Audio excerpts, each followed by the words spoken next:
Le ministère de l'Enseignement technique, de la formation professionnelle et de l'apprentissage vient d'entamer ce mercredi 25 octobre 2023 au SIDFOR le processus de réforme des examens et concours de la formation professionnelle.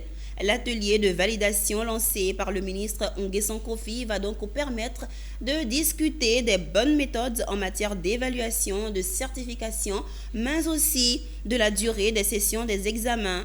Une fois validée, cette réforme va ainsi permettre de mettre en place un nouveau système d'évaluation axé sur la compétence des candidats et réduire par la même occasion le coût des examens et concours. Konina Nourgo et Tima Traoré.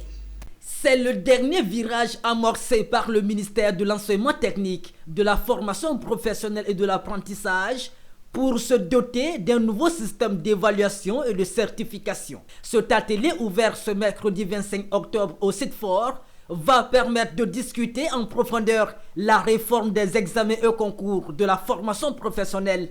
En organisant l'atelier de la réforme du dispositif général d'évaluation des examens et concours, nous ne faisons que renchérir l'idée selon laquelle toute formation ne s'apprécie ou ne se mesure qu'à l'aune des systèmes d'évaluation ultra sélectifs.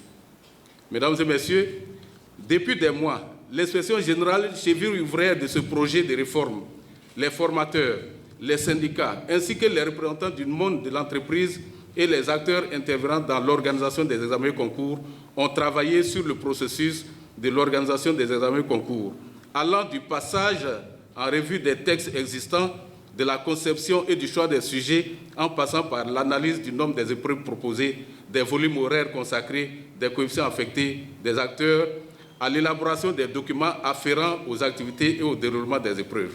Durant 3 jours, les enseignants et formateurs, les syndicats et représentants du patronat ivoirien vont débattre des bonnes méthodes en matière d'évaluation, de certification, mais aussi la durée des sessions des examens. Une réforme qui va permettre de se tourner vers l'approche par compétence au détriment de la théorie. Alors les avantages sont extrêmement importants parce que vous prenez un jeune qui vient apprendre la maçonnerie. La théorie en maçonnerie, c'est quoi? On veut le voir au pied du mur, comme vous dites. C'est au pied du mur qu'on reconnaît le vrai maçon. Donc on veut le voir en train de construire un mur, en train de construire une maison, quelque chose de pratique. On veut prendre un jeune qui fait la cordonnerie, on va le voir en train de fabriquer une chaussure, en train de fabriquer une ceinture. Mais c'est des choses pratiques sur lesquelles on va juger les jeunes sur plusieurs jours. Ouvert ce mercredi 25, cet atelier de validation de réforme des examens et concours de la formation professionnelle prendra fin le 27 octobre 2023.